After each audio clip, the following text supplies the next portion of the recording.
आपल्या सगळ्यांचे social Maharashtra news चॅनलमध्ये हार्दिक स्वागत। आजची बातमी।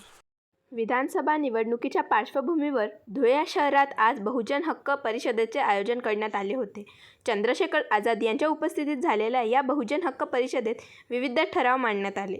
विधानसभा निवडणुकीसाठी आझाद समाज पार्टीचा निर्णय हा राज्यातील स्थानिक पदाधिकाऱ्यांना घ्यायचा आहे। ते निवडणूक लढविण्यास इच्छुक असल्यास नक्कीच पक्षाकडून त्यांना समर्थन दिले जाईल। मराठा आरक्षणासाठी मनोज जरांगे आंदोलन करीत आहे, तो त्यांचा हक्क आहे। आमचा देखील त्यांना पाठिंबा असून लोकसभेत आम्ही आमच्या आरक्षणाच्या मागणीसाठी आवाज उठवू, अशी प्रतिक्रिया चंद्रशेखर आझाद यांनी व्यक्त केली। पहाटे 4 वाजता राज्याचे सरकार तयार होते। इथले राज्यपाल तत्पर आहेत, मात्र त्यांनी ही तत्परता दलित आदिवासी यांच्या बाबतीत देखील दाखवावी, असा टोला चंद्रशेखर आझाद यांनी लगावला।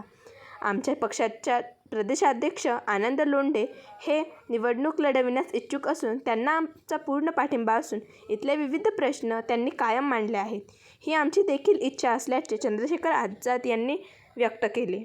भीमा कोरेगांव की बात करते हैं। जब हमें ज्ञान की बात करनी होती है तो हम बाबा साहब अम्बेडकर के संघर्षों को याद करते हैं।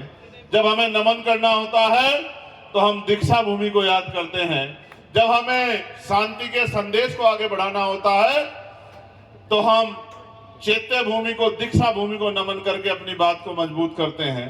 लेकिन आज जब मैं आया हूं और मेरे हाथ में एक कागज दिया गया है जिसमें यहाँ की समस्या लिखी गई है, तो इस कागज को पढ़ने के बाद मुझे ऐसा लगता है कि चाहे महाराष्ट्र का कोई कोना हो या देश का कोई और प्रदेश, जो हक वंचित बहुजन समाज है उनकी समस्या एक जैसी है। उसके लिए मुझे किसी चिट्ठी की जरूरत नहीं।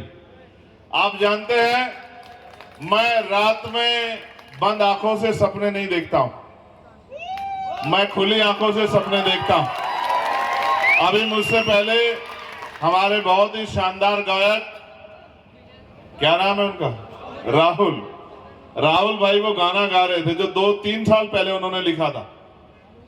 मैं दिन में खुली आंखों से सपने देखता हूं। मैंने ये सपना देखा था कि पार्लियामेंट में जाके अपने लोगों की आवाज को बनना। आप मुझे पार्लियामेंट में सुनते हो नहीं सुनते हो? आपकी आवाज पार्लियामेंट में सबसे मजबूत है या नहीं है, बताओ।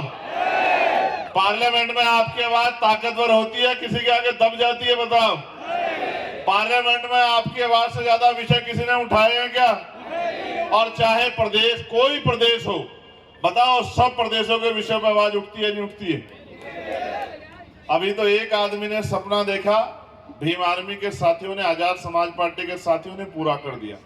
जिस दिन आप मेरे साथ खुली आंखों से सपने देखोगे, मैं लिख के देता हूं कि आपके पास समस्याओं के पर्चे नहीं होंगे। मेरी बात को आप याद रखना। देखो, मैं महाराष्ट्र के बातमी आवडल्यास चॅनलला लाईक व सबस्क्राईब करा।